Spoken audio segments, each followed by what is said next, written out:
Because of why I search the deep through endless nights, no time to sleep. The call inside I can't deny. I'll find the light because of why. Okay, so when you think Switzerland, what comes to mind? For most of us, it's those epic, beautiful landscapes, right? But is that perfect postcard image just a happy accident of nature? Well, in this explainer, we're going to unpack the layers of science, engineering, and national identity that were all deliberately crafted to create Switzerland's famous beauty. I mean, look at this. This is that storybook image the whole world knows and loves. You've got the traditional chalets, the cascading waterfalls. It is the literal definition of postcard perfect. But what if I told you that perfection isn't quite as natural as it seems? So, is all this beauty just a lucky roll of the geological dice? Well, not exactly. The real story is a fascinating mix of nature, some pretty cool science, deliberate policy, and a whole lot of cultural identity. And to understand why, we've got to start with the science. Yeah, you heard that right, the science. It might sound a little strange, but our love for a beautiful landscape isn't just an opinion. Turns out, you can actually quantify it.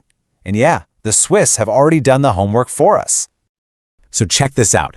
Back in 2015, there was this Swiss study that literally tried to put a number on beauty. Researchers used this massive photo survey, collecting a ton of data on what landscape elements the Swiss people themselves found most appealing.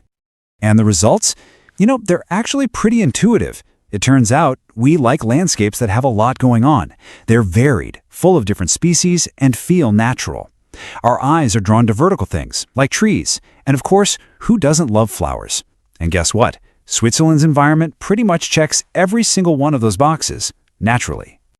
But nature is only half the story, because a huge piece of the puzzle here is human engineering. And it was born out of a past that was, well, surprisingly dirty. I know, it's pretty hard to wrap your head around, but if you went back to the 1960s, Switzerland's pristine-looking lakes were actually an environmental disaster zone. We're talking choked with raw sewage and industrial waste. Forget blue gold, this was a full-on public health crisis. The real turning point was a crisis. A deadly typhoid outbreak in the famous town of Zermatt in 1963, all traced back to contaminated water. That tragedy, horrible as it was, became a massive wake-up call for the entire country. It led to huge investments in brand new water protection laws by 1971. So what was the result of all that effort? Today, an incredible 98% of the population is connected to wastewater treatment. That's up from just 14% back in the 60s. I mean, that's just a staggering transformation.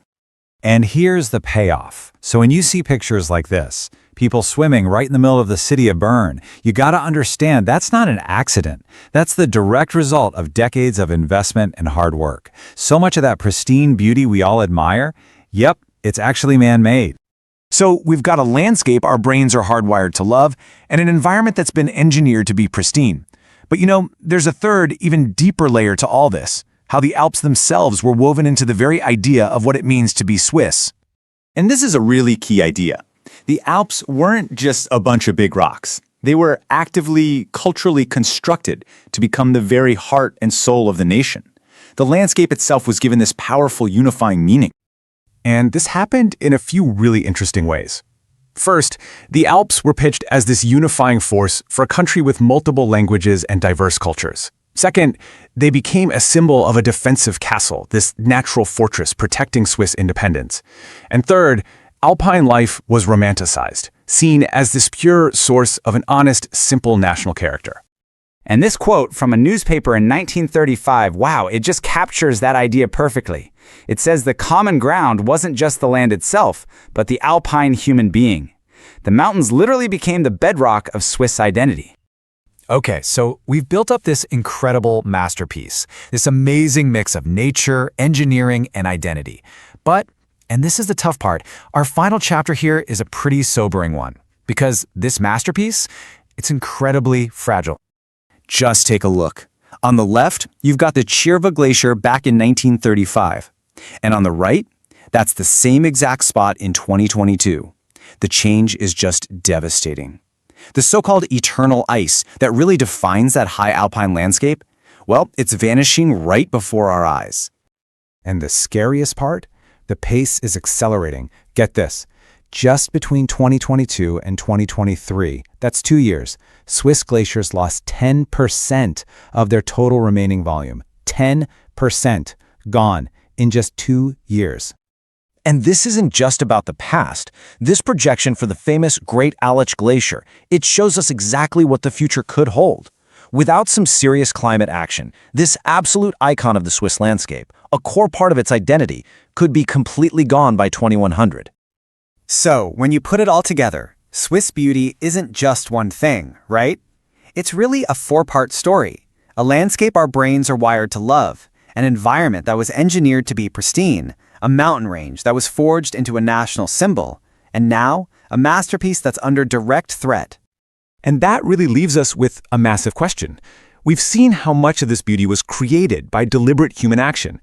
So now, as we face losing it, what actions are we willing to take to protect its future?